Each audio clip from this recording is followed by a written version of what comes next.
السلام علیکم ورحمۃ اللہ وبرکاتہ۔ اعوذ باللہ من الشیطان الرجیم، بسم اللہ الرحمن الرحیم۔ محترم حضرات،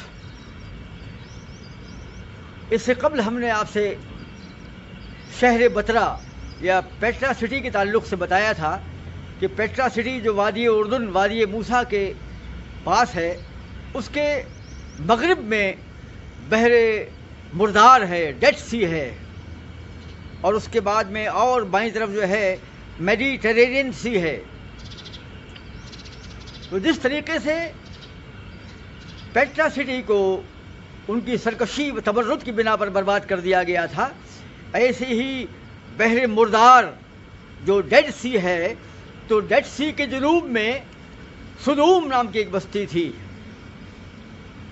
اور جہاں کے لوگوں کو سدومی کہا جاتا ہے، اس بستی میں اللہ نے عذاب نازل کیا، اس بستی کو بھی اللہ نے تباہ و برباد کر دیا۔ آج ہم حضرت لوط علیہ السلام کی قوم کی بربادی اور اللہ اس قوم کے اوپر نازل ہونے والے عذاب کے تعلق سے بیان کرنے والے ہیں، اور ان بستیوں کے آثار کے بارے میں جو آج وہاں پر پائی جاتی ہیں، جن کے آثار جو ہیں ثابت کر رہے ہیں کہ کسی زمانے میں یہاں پر عذاب نازل ہوا تھا۔ حضرت لوط علیہ السلام حضرت ابراہیم علیہ السلام کے بھتیجے، اور آپ ہی کے زیر سایہ، آپ ہی کے ظل عاطفت میں پروان چڑھے، اور حضرت ابراہیم پر ایمان لانے والوں میں سب سے پہلے ان کی بیوی سارہ علیہ السلام اور حضرت لوط علیہ السلام السابقون الاولون میں شمار ہوتے ہیں۔ حضرت ابراہیم کے زیر سایہ آپ کی پرورش ہوئی اور آپ کی تربیت ہوئی۔ اس کے بعد چند وجوہ کی بنا پر من جانب اللہ کی جانب سے حضرت ابراہیم تو فلسطین میں ہی مقیم ہو گئے، اور ارض فلسطین کو اپنی تبلیغی سرگرمیوں کی آماجگاہ بنایا، لیکن حضرت لوط علیہ السلام کو اللہ کے حکم سے بحر میت کے پاس سدوم کی بستی میں روانہ فرما دیا گیا۔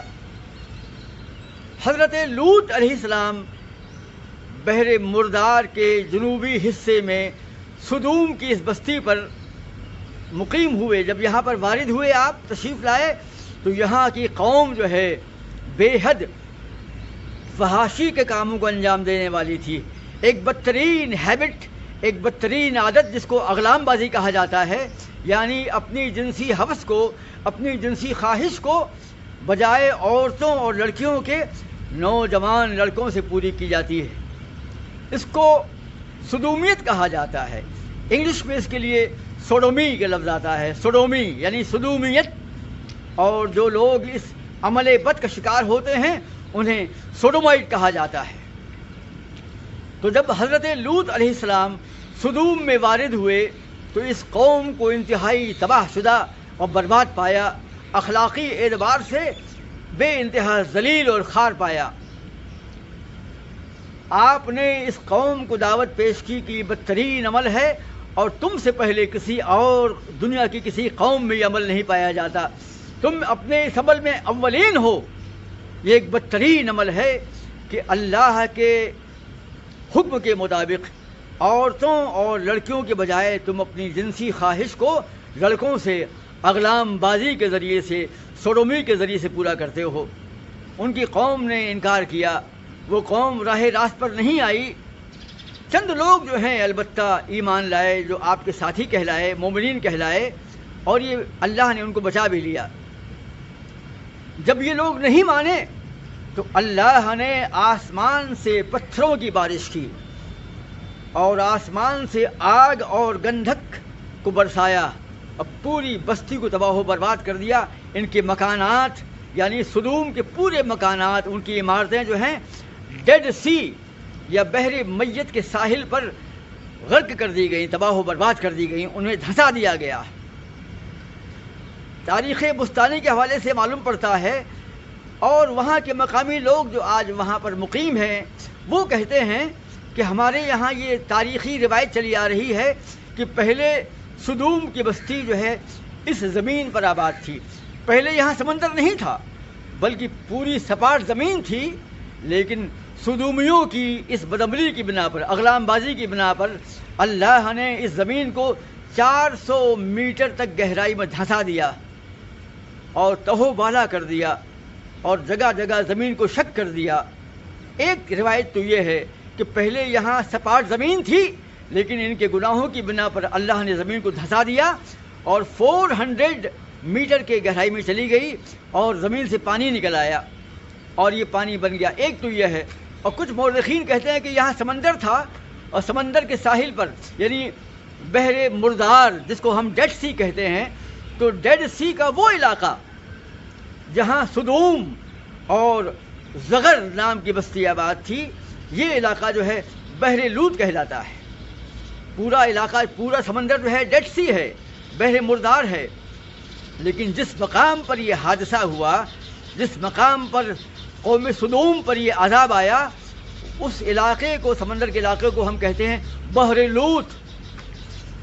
ہمارے مسلمانوں میں آج کل یہ بہت مشہور ہے کہ لوگ جو ہے کہتے ہیں فلاں فلاں آدمی اغلام باز ہے، کبھی کبھی بول دیتے ہیں لوطی ہے، کچھ مصنفین بھی کہتے ہیں وہ لوطی ہے، وہ لواطت کے عمل میں گرفتار ہے۔ یہ نہیں بولنا چاہیے۔ حضرت لوط علیہ السلام ایک اللہ کے نبی و پیغمبر، اور اس قسم کے لوگوں کو لوطی کہنا، جبکہ لوط علیہ السلام کی امت تھی اور مسلمان تھے، مومنین تھے، اللہ نے ان کو بخشا، ان کو معاف فرما دیا۔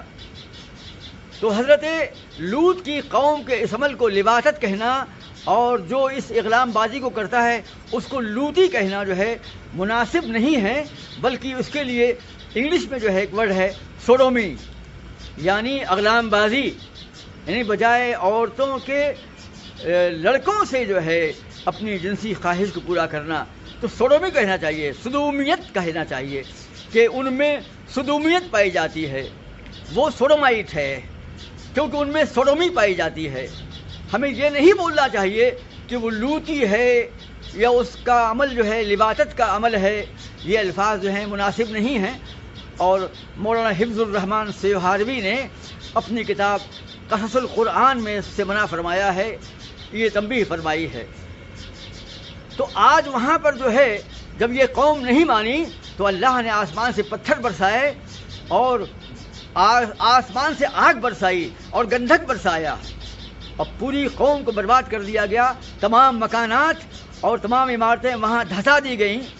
میرے بہنوئی جو ہیں جناب امین ملتانی صاحب جو ہیں، یورپ کے بہت سے شہروں اور مسلم کنٹریز کا انہوں نے سفر کیا ہے۔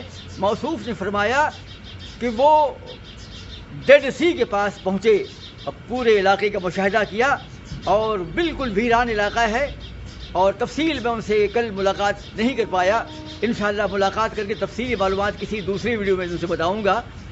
ہمارے امین ملتانی صاحب جو ہے میرے بہنوئی، انہیں بڑا شوق ہے دنیا کے ممالک کی سیر کرنے کا۔ موصوف نے یورپ کا سفر بھی کیا ہے اور بہت سے مسلم کنٹریز کا سفر بھی کیا ہے۔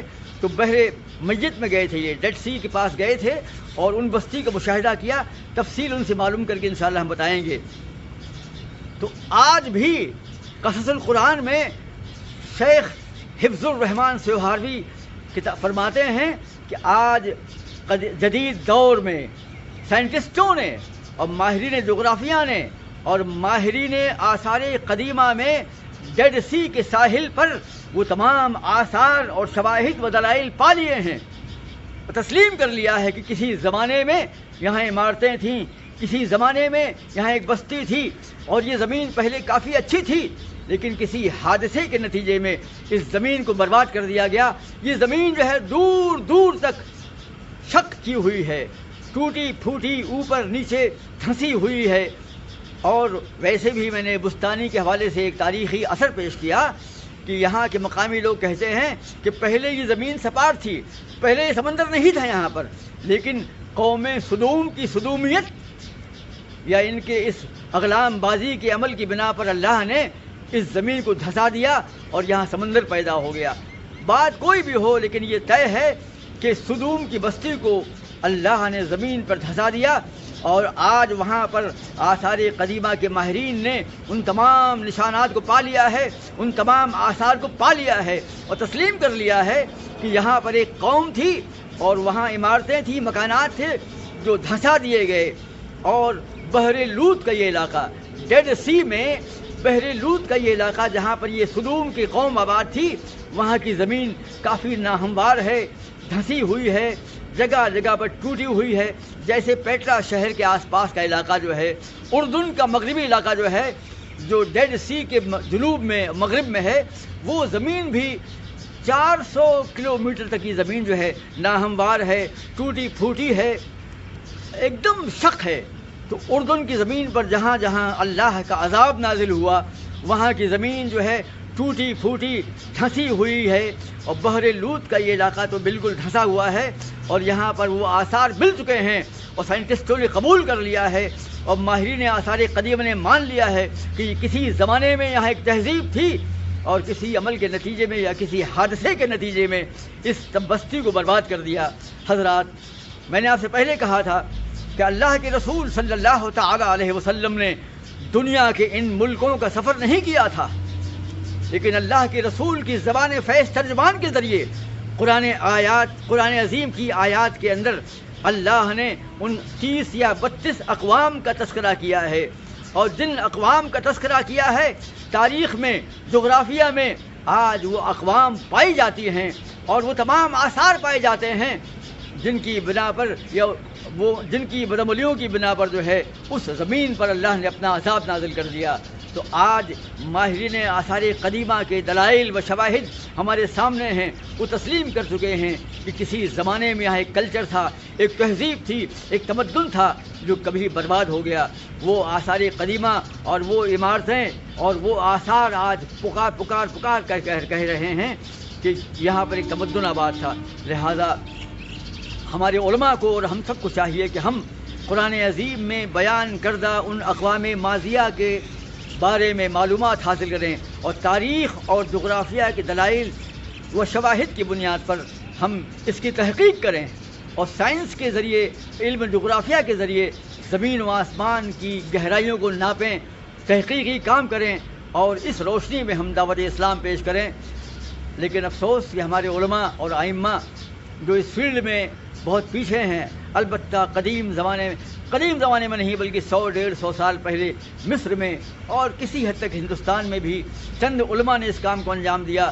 لیکن ضرورت ہے کہ ہم بڑی تفصیل کے ساتھ ہمارے علماء انفسی و آفاقی آیات کے تعلق سے متحرک اور فعال بنیں، اور تحقیق و تفتیش کے میدان میں آگے بڑھیں، اور قرآن عظیم کی وہ تمام آیات جن کا تعلق زمین و آسمان کی بناوٹ اور انفسی و آفاقی دلائل پر موقوف ہے، ان پر تحقیقی کام کریں، اور الگ سے ادارے قائم کریں، الگ سے کالج قائم کریں، اور ایسے علماء پیدا کیے جائیں جو ماہرین سائنس ہوں، ماہرین جغرافیہ ہوں.